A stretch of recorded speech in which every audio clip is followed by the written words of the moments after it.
নমস্কাৰ মই নৱজিত ডাঙৰ খবৰ লৈ আহিছো এনআইএছৰ ডিএলএডৰ ওপৰত যেটা এটা কেছ ইতিমধ্যে চলি আছে আপোনালোকে জানে যে এনআইএছৰ প্ৰাৰ্থীসকলক এপ্লাই কৰাৰ সুযোগ দিয়ে এলপিইউপি নিযুক্তি তেওঁলোকৰ যেটো কেছটো চলি আছে তাৰ লগতে এতিয়া আৰু এটা কেছ তৰিছে একাংশ প্ৰাৰ্থীয়ে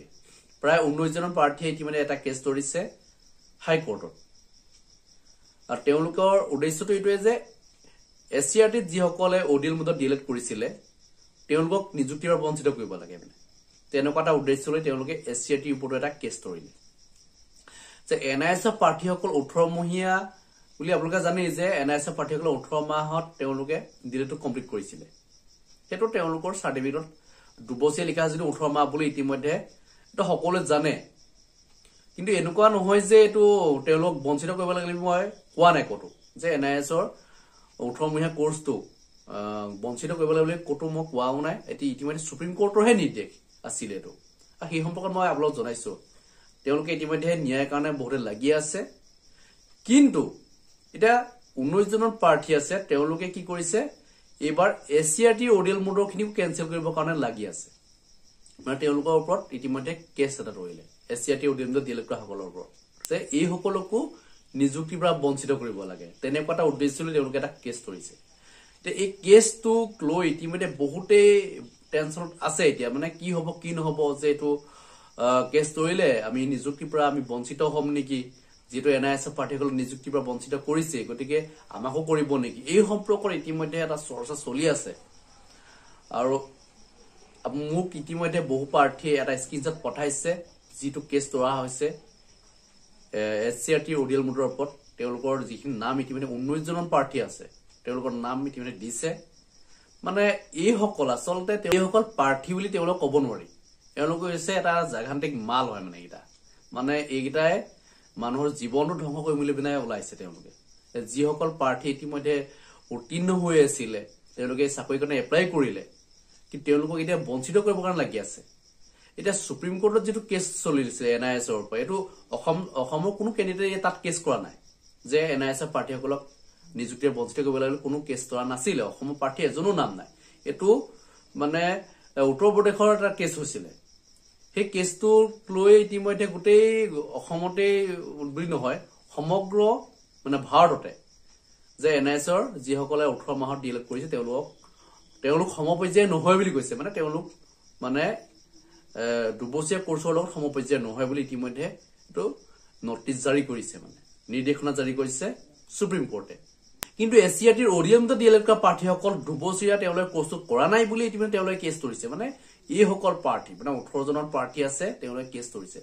আসলতে এই কামটো কিয় কৰিছে মই ভাবি পোৱা নাই আসলতে তেওঁলোকৰ উদ্দেশ্যটো কি আসলতে তেওঁলোকে ভাল কাম কৰিবলৈ গৈ আছে নে বেয়া কাম কৰিবলৈ গৈ আছে তেওঁলোকে নিজে এবাৰ চিন্তা কৰি চটো উচিত আছিল কাৰণ নিজৰটো গলেই ইয়াত হয়তো কোনোবা ৰেগুলাৰ মোডত ডিএলএড কৰা প্ৰাৰ্থী থাকিব পাৰে 19 জন প্ৰাৰ্থীৰ ভিতৰতে মানে কেছ কৰা প্ৰাৰ্থীৰ ভিতৰতে হয়তো ৰেগুলাৰ মোডত ডিএলএড কৰা প্ৰাৰ্থী থাকিব পাৰে হয়তো এনআইএছৰ ডিএলএড কৰা প্ৰাৰ্থী থাকিব পাৰে কোন কিজন এনআইএছৰ ডিএলএড কৰা কোন কিজন ৰেগুলাৰ মোডত থকা প্ৰাৰ্থী এতিয়া আমি নাজানো আৰু ৰেগুলাৰ মোডত থকা প্ৰাৰ্থী হ'ব নালাগে অৱশ্যে তেওঁলোকে এসচিআৰটিৰ ওপৰত কেছ কৰিব নালাগে মোৰ মতে মানে এসচিআৰটিৰ যেটো মাৰ্কিং সিস্টেমটো মানে এনআইএছৰ লগত নিমিলে এনআইএছৰ মাৰ্ক বিলাক কেনেকুৱা আছিল যথেষ্ট মাৰ্কস দিয়া হৈছিল যাৰ কাৰণে ৰেগুলাৰ মোডত ডিএলএড কৰা প্ৰাৰ্থীসকলৰ মানে চাকৰি পোৱাৰ ক্ষেত্ৰত কিছু অসুবিধা হৈছিল সেইকাৰণে তেওঁলোকে হয়তো কেছ তৰিছে সুপ্ৰিম কোৰ্টত কেছটো তেনেকে তৰা হৈছিল চাগে মোৰ মতে কিন্তু যিসকল এসচিআৰটিত মানে ওডিএল মোডত ডিএলএড কৰিছে তেওঁলোকৰ মাৰ্কিং সিস্টেমটো ইমান বহুত হাইফাই নহয় মানে কাৰোবাৰ হয়তো 80% থাকিব পাৰে কাৰোবাৰ ম্যাক্সিমাম 85% থাকিব পাৰে কিন্তু এনআইএছত কি হৈছে 95 98 এনেকুৱা ধৰণৰ পাৰ্চেন্টেজ দিছিলে যাৰ কাৰণে যিসকল ৰেগুলাৰ মোডত ডিএলএড কৰা প্ৰাৰ্থী তেওঁলোক নিযুক্তিৰ বঞ্চিত হৈছে কাৰণ পাৰ্চেন্টেজৰ ওপৰত যেটো ভিত্তি কৰি যেটো মেৰিটখন প্ৰস্তুত কৰা হয় কিন্তু পাৰ্চেন্টেজ যাৰে কম থাকে তেওঁলোক চাকৰি নাপায় ৰেগুলাৰ মোডতে হওক বা ওডিএল মোডতে হওক তেওঁলোকৰ যদি পাৰ্চেন্টেজটো কম থাকে তেওঁলোকে চাকৰিটো নাপায় কিন্তু এতিয়া অসম চৰকাৰে যেটো প্ৰসেস চলিছে এই প্ৰসেসটোত টেটৰ পৰা যেটো 85% লোৱা হৈছে এলপি কাৰণে আৰু ইউপি কাৰণে 80% লোৱা হৈছে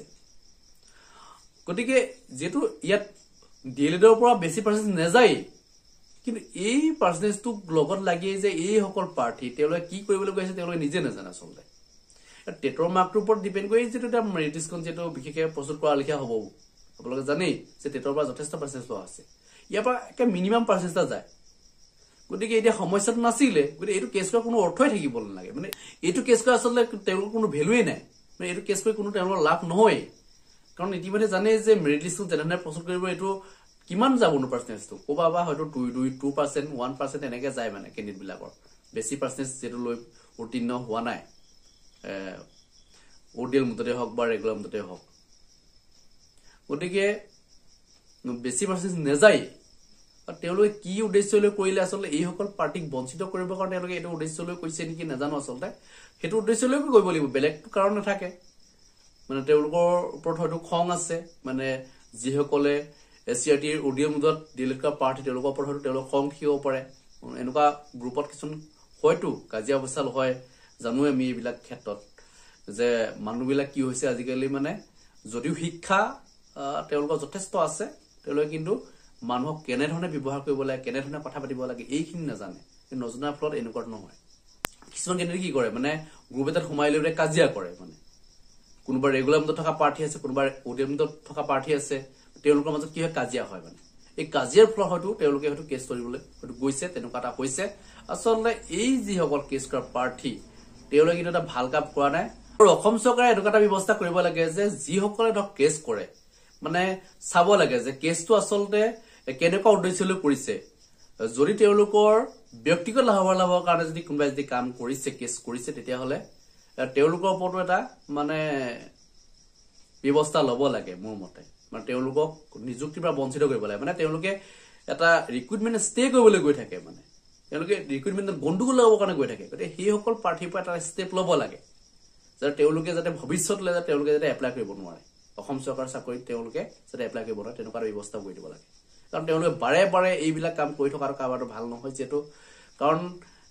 কোনোবা প্ৰাৰ্থীয়ে ধৰক এপ্লাই কৰিবলৈ সুবিধা পোৱা নাই তেওঁলোক উত্তীৰ্ণ হৈছে এতিয়া যিসকল ধৰক চিটেৰ উত্তীৰ্ণ হৈছে তেওঁলোকে ধৰক এতিয়া এপ্লাই কৰিব পাৰিব লাগিছিল এলপিইউপি তেওঁলোকে এটা কেছ লৈছে এইটো বেলেগ কথা তেওঁলোকে এপ্লাই কৰাৰ সুযোগ দিব লাগে দিলে মানে তেওঁলোকে কেছ কৰিব পাৰে কিন্তু এই সকল প্ৰাৰ্থী কিহৰ উদ্দেশ্য লৈ কৰিলে মই বুজি নাপালো আচলতে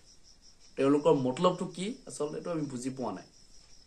তেওঁলোকে কি উদ্দেশ্য লৈ কৰিছে গতিকে তেওঁলোকে উদ্দেশ্য এইটোৱে হ'ব যে তেওঁলোকে যিসকলে ওডিএল মুদত ডিলিট কৰিছে এসচিআৰটি আন্ডাৰত তেওঁলোক নিযুক্তিৰ বঞ্চিত কৰিবৰ কাৰণে এই ধৰণৰ ব্যৱস্থা তেওঁলোকে ল'ব পাৰে গতিকে মই ভাবো তেওঁলোকে যেটো কেছ লৈছে অতি সোনকালে ডিসপোজ হৈ যাব আৰু যিসকল এসচিআৰটি ওডিএল মুদৰ প্ৰাৰ্থী তেওঁলোকে নিয়ে পাব কাৰণ আগতেও এটা কেছ ধৰিছিলে এসচিআৰটি ওডিএল মুদৰ ওপৰত কোনো কাম অহা নাই মানে কামত নাহে মানে এৰ যেটো দুবছৰীয়া কোৰ্স কোনো গণ্ডগোল নাই যেনে ধৰণে ৰেগুলাৰ মুদত প্ৰাৰ্থীসকলে যেনে ডিলিট কৰিছে এসচিআৰটি ওডিএল মুদত ডিলিট কৰা প্ৰাৰ্থীসকলে একে ধৰণে কৰিছে তেওঁলোকে দুবছৰীয়া মুদতে কৰিছে কোনোবা হয়তো যদি বক্তব্য যদি লৈছে এটা বেলেগ কথা এটো নাজানো সেই সম্পৰ্কে কিন্তু ম্যাক্সিমাম প্ৰাৰ্থী প্ৰায় 90% প্ৰাৰ্থী এনেকে লৈছে মানে তেওঁলোকে পঢ়ি মেলি পৰীক্ষা দিছে কোনো গণ্ডগোল হয় তেওঁলোকে ডিলিট কৰিছে গতিকে এই ক্ষেত্ৰত সকলো জানে মই বিশেষ বহলাই নকওঁ মই এইখিনি জনাইছো নেক্সট যদি কিবা ক'ব লগা আছে নিশ্চয় কমেন্ট সেকশন লিখিব ধন্যবাদ জয় অসম।